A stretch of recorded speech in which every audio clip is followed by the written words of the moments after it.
There is a relationship between workplace stress and depression.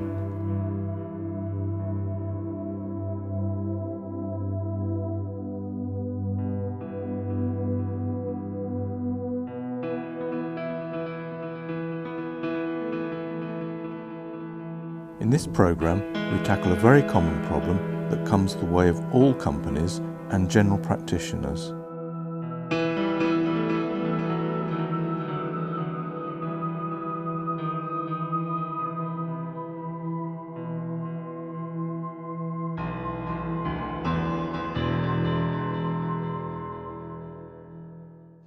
I think it's fundamental and critical for medical professionals to understand the nature of stress at work, and stress generally, by the way, to be able to identify the symptoms of it and the sources of it. Because the first symptoms you get in stress are behavioral changes.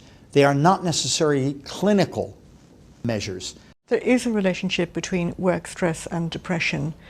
Work is a very major part of our lives. We spend a lot of time in work. Sometimes that's respite from other stresses at home. As often as not, though, work in itself is inherently stressful. Sometimes it's the nature of the work, other times it's the people that we work with. In fact, very commonly it's the people that we work with. I find that sometimes people have been ticking along fairly happily in their lives and in their work, and suddenly there's a change of management and someone they don't like comes along, and then that may be the last straw among other things, or it may make a previously balanced life somewhat out of kilter. If you look at what's going on in the workplace today, you're going to find a major difference from in the past. We went through many, many years of growth. We coasted in a way. On the back of the construction boom and all the rest of it. Now what we have is organizations having to reorganize, they have to downsize, jobs are no longer for life, public sector, which used to be protected, is no longer protected. So in a variety, both the public and the private sector have seen and are experiencing at the moment massive change. Change itself, which introduces uncertainty, causes people enormous difficulty, enormous amounts of pressure on them. So the workplace is a different workplace. Sarah has become depressed because of work stress. Yes, I felt there were increasing demands from work, definitely. I think the pace of change in the industry and the pace of life generally has changed, and that was reflected by I think organisations trying to make you sort of push the more button. So it's like, do more, how can we get you to do more? And this was a constant theme. And she wasn't the only one. Paul found it difficult to cope as well. I've noticed, certainly over the last few years, my workplace environment has got increasingly difficult. There's more pressure to get things done quicker, get things done on time, and get things done yesterday. But is this the cause of a breakdown? And who are the most vulnerable? Okay, work-life balance is very important. I think it's possible for some people, perhaps particularly young people who are ambitious on a career ladder, to feel as though work must be their only focus, and indeed employers can treat their young employees in particular, and other employees also, as though somehow this was their only life. Whereas of course work is a large part of our lives, but only part of our lives, and there is that idea, do we work to live or do we live to work? Karishma found it very tough when she lost her job. I lost a job. I was terminated from a job. I used to work at head office. It wasn't so much of a surprise to me because I knew every time I walked into work I didn't feel right. I was really low and it felt like the job just wasn't for me. So in a way it was a relief that I was terminated. But then when I obviously left and I went back home, I was confused, I was crying, and I didn't quite know what was going on. So what are the links between depression, work stress and unemployment? unemployment in itself is depressing. It's for some people who are living, say, on benefits, it can be quite difficult to envisage how to get back into employment because many of the opportunities offered pay less than the benefits do, and that's a very difficult catch-22 sort of situation. Some people stay in jobs that they don't like because they're afraid of being unemployed because so much depends upon income, maybe their mortgage, their family life, so that they stick with this job they actually hate, which of course contributes to them becoming depressed. I've noticed over my working career that it's got progressively worse. Now, I've been in gainful employment now for a good 20 odd years, and in that time, yes, I've seen the fast pace of everything. Okay, everything is faster. We need to do things quicker. We need to be in doing things more efficiently, and that puts pressure on people. My personal life has been severely affected by work. It's done a number of things. Number one, it's taken me away from my family growing up on numerous occasions, something you never ever get back. You also get yourself into a stressful situation on numerous occasions, and try as you may, you cannot necessarily switch off, so you take that back into your home environment. Professor Cooper sees the need for action. Individuals can also do something. Employers have to do something about this as an issue. It costs them. But individuals can do something too. And I think for individuals what's important is, number one, to identify clearly, try to identify, what is it that's causing you the trouble? Is it that you don't get on with your manager, your line manager? Is it that the job has changed and you no longer fit into that job? Is it that you're being overloaded, that they're not giving you enough resources and you have more and more work piled on top of you which you cannot do? You have to find out what the source of your problem is. Is it the fact you can't walk out till 7 o'clock at night and it's damaging your family life? Each of those requires a different solution. First, so that's the first thing, find out what it is. And probably the best way to do that is talk to other work colleagues or to somebody, some friend of yours, to try to help identify what it is that's causing you this trouble. Because most people just feel stressed, but have maybe trouble figuring out what the source of it is. Only by tackling and identifying the source can you then plan a strategy to deal with it. Strategy may be you should leave your job because you know what? It's changed. You no longer fit it. It no longer provides you psychologically with what you need. But supposing you can't make these changes, what are the warning signs of depression? Sleep, you might feel tired during the day and you'll go to sleep and you just don't want to do anything, you don't want to see anybody, you're not very sociable, you try and avoid situations. Not a very nice place to be because as far as you're concerned you just don't want the rest of the world, you just want yourself to yourself and don't want anything to do with anybody. So. But it can get far more serious. Yeah, when I get suicidal thoughts, you explore the idea, is this a better solution? Suicidal thoughts, maybe if you're down, you think, well, this isn't nice, this isn't what life's all about. Like many, for Sarah, it was her friends and family who first noticed.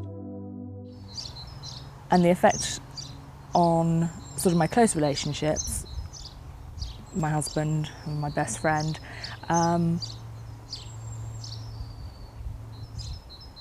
it's difficult for me to say. They told me, they were the ones who told me, you're not right, you're not yourself, you're miserable, you don't want to do anything, you're not interested in anything. And so it was their feedback, I guess, which highlights the fact that they were finding it difficult, I guess, to relate. Sarah became frightened of suicidal thoughts. The symptoms at the worst for the anxiety and depression were, one would have to say suicidal thoughts. Definitely, it was very hard to get out of bed. In fact, some days I didn't get out of bed, or I got out of bed for an hour and then thought, I can't cope, and went back to bed. So sleeping a lot of the time, feeling unable to face doing anything really, and everything seemed too much of an effort, not worth the effort, and that did largely result in me spending a lot of time in bed. It's difficult to say what triggered it, because it wasn't like I woke up one day and noticed. It was a gradual thing, and it was more the people around me, and my husband and my best friend, who said, "You're really not yourself." And it also took a while for me to acknowledge that. Again, because I think it's a gradual process, and you kind of almost think to yourself, you just need a kick up the arse, if I can say that. You know, you just think, oh, come on, get yourself together, give yourself a kick up the arse, get on with it, it's not that bad. And so you fail to acknowledge it to yourself. Karishma found the problems were also social, and she too thought about self-harm. I wasn't replying to texts, I wasn't replying to phone calls. I was actually in a relationship at the time, and it felt like I didn't want to know him. And my feelings and my emotions were just all over the place, and it felt like I was just disconnected from everyone around me. And there was a feeling of emptiness inside me, that I just wouldn't feel anything for anyone. And that was what was driving me crazy, because I couldn't feel anything for anyone. It was like my feelings and emotions had been taken away from me. Depression can lead to suicidal thoughts. Initially, maybe a sense that things are not going to get better, that life isn't worth living, and wouldn't it be nice for this to stop? Wouldn't it be nice if I could go to sleep and never wake up? That can go on to thoughts of taking an overdose or in some way ending one's life. And that can go on from the thought to being an act, so that suicide is a very serious risk in depression. I would actually think about cutting myself, but I never actually did it. It was the thoughts that were in my head that maybe I'm better off. It was the fact that I felt this emptiness, and in a way I wanted to feel pain. I wanted to feel something. And that's why I guess people turn to self-harming, because they want to feel something. And another suicidal thought was, I was on my way to Brighton, I remember. I was in the car, and my thought was, let me open the door and I can just drop out on the motorway. Depression and anxiety are linked. They very commonly occur together, and it can be quite difficult for a psychiatrist sometimes to tell the difference between the two. Anxiety symptoms are very commonly a feature of depression, and it's only when anxiety occurs without depressive symptoms that we consider it to be pure anxiety rather than anxiety occurring in the context of depression. So what is it like to become overwhelmed? There was a particular instance where I was in Sainsbury's, fairly innocuous place, and I sort of felt unable to cope with being in Sainsbury's, which is somewhat strange. And I had to sit down for a moment on the floor in Sainsbury's, which was, you know, frankly embarrassing to sort of be sitting down in public and people looking at you strange. And I think it was the realisation that it got to the point where it was starting to affect my life, but also the recognition that it was becoming visible. Can I say it that way? You know, it's fine if you can hide it. If you can hide it from most people, apart from maybe the people who are closest to you, who know you the best, you can kind of think you can get away with it.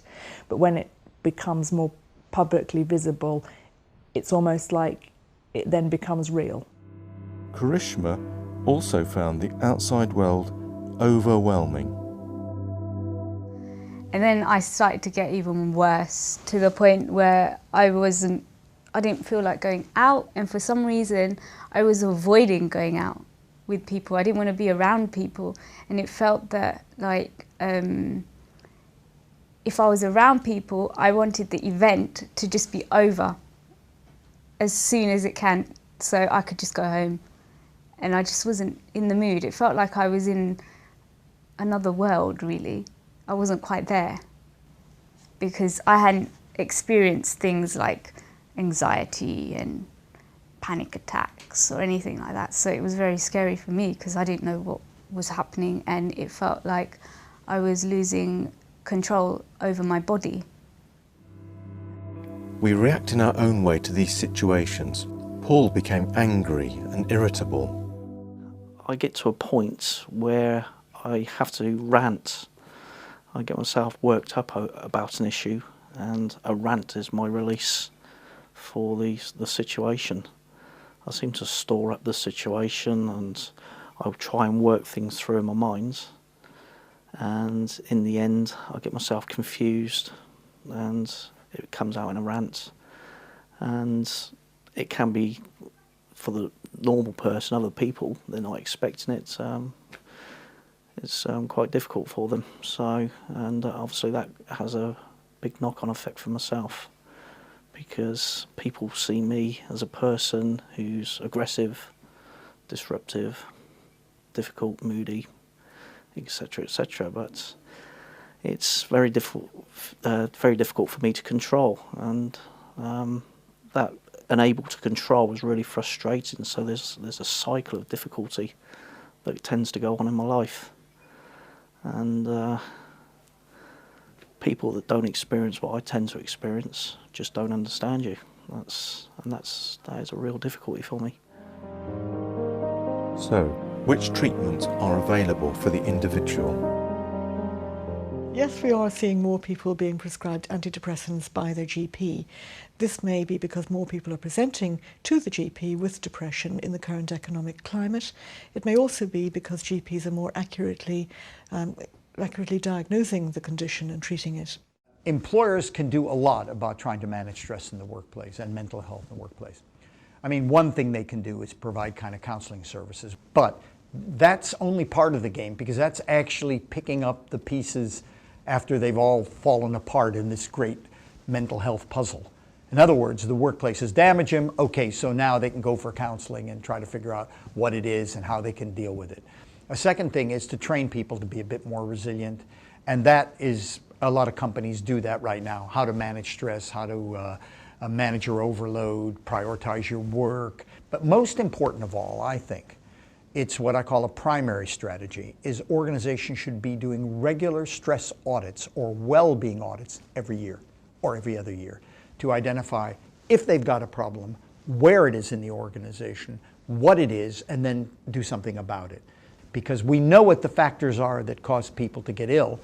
The issue is, an organization could do something about it if they know there are different problems in different parts of the organization, and you would never go into a GP practice and see him or her writing out a prescription before you opened your mouth. Therefore, no organization should begin to think that it knows what the problems are unless it finds out from its employees what the problems are and identifies where they are and what they are. So did the treatment help? Sarah reflects on her treatment. I think the counselling helped a lot, and I'm a firm believer in the therapy of talking through things with people who are not related to you in any way, because we all have good friends that you can talk to, and you might have partners that you can talk to, but they bring with them, and they can't help it, it's human nature, and a knowledge of who you were before and who you are now and their relationship to you. And invariably, although we all try not to make judgments, and a lot of people try and fix things, where going to a professional, there isn't that same feeling of the danger of being judged. And they don't try and fix you. And what I mean by fix you is they don't try and come up with all the answers. So you give the problem and then someone tries to give you the answer. And in many cases that's actually irritating. Well, not irritating, but it's not what you need. You need just to be able to get it all out. And in fact the very act of just doing that and verbalizing some of those things also, I think, creates realizations in yourself that without going through that process, you aren't able to make connections in yourself, which are helpful in understanding what's going on and how to deal with it. So I'm a big advocate. Counselling has many forms and people have different needs. Karishma found out what worked for her. When I was going through the depression, I had to do something physical as well. So I used to go out for walks. And at first it was something as simple as just going up the road and back. I found that difficult first. And then gradually, I thought through the therapy, I was going for my walks in the park and everything all on my own after. And then I was going to my therapy sessions on my own on the train. I used to get scared of public transport. I didn't like it. I used to close up and I used to get tensed. And obviously through the CBT therapy, they taught me strategies of how to overcome that. Because I can't go on with my life without going on a bus or going on a train. It's not normal. So yeah, it's hard anxiety, but you can overcome it. What is the point of taking time off work? Yeah, one of the main things about getting myself back to a comfortable state was to absolutely forget about work. I had to get out of the work environment. Work had essentially swallowed my life completely, had taken over my life completely, and it was causing problems with my personal life. It was causing problems all over the place. It is often helpful to create some distance from the stressful situation. Moving away from the work environment for a while and actually calming down and forgetting about work. And even when I wasn't at work, it took a few days to just forget about work and let work go. And that's allowed me to actually think about what I need to do for myself and monitor the way I'm responding to situations. Presenteeism is people turning up to work but not delivering added value. And the reason they're not delivering it is they're stressed. They may not be ill. In other words, they may not be suffering from depression or anxiety directly, but they're just feeling below the weather, they're stressed out, or they actually come in ill with either a mental or even a physical illness. And the reason they're coming in is they're frightened of not coming in because jobs are so insecure. So that's what presenteeism is. It's being present but not delivering added value because you're not up to it. It's important to learn how to manage these situations effectively. What has Sarah learned?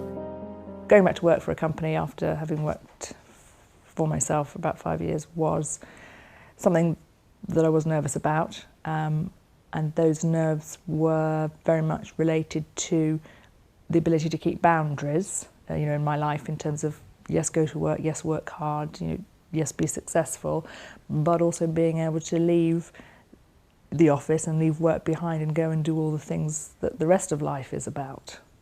And I was nervous about not allowing myself to get sucked back in to the, run faster, work harder, stay in the office late, else you're not doing your job properly.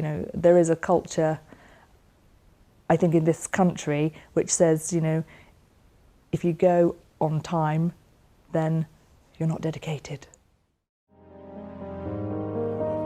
would be misleading to suggest that it is all easy. I'm afraid mental health is a stigma in the workplace still. You break a leg, you have a bad back, and it's open arms in a sense back for employers. They understand that, they understand physical, they don't understand mental health as much as they should. To minimise work stress and depression, I think employers need to be aware of what work stress and depression are, and the line management system needs to be aware of that, and the appraisal system needs to take health into account. What we need is a kind of new generation of occupational health physicians and HR people who understand the different types of mental ill health and what people can and can't do or where pressure should not be put on them, and so on. And they just need to do that, and they can accommodate, and everything will work out okay. But I'm afraid when push comes to shove, mental health in the workplace for a variety of organizations is still a major stigma, and it's because they don't understand it. Sarah, there's a different take on stigma. That even if there is still a stigma attached to getting help, for mental illness, at the end of the day, who cares? Because you're the one who feels crap, and your choice is to go on and worrying what other people think, feeling crap, or to go and get some help and get to feel better and enjoy life. So it's the right choice to make. For someone that's going through a mental illness, depression, anxiety, I would advise you, I know it's difficult, but I would advise you to talk, to tell someone, even if it's just going to the doctors on your own, because you don't want anyone else to find out, because they won't judge you. Just say something. What would be protective for Paul, Sarah, and Karishma now? I think the gold standard for the individual in the workplace, the thing that probably most people want more than anything, is good colleagueship, having some autonomy and control, to have some work-life balance so that you don't have to consistently work long hours. And I think it's about, feeling valued ultimately by your employer, by your line manager, and by the people you work with.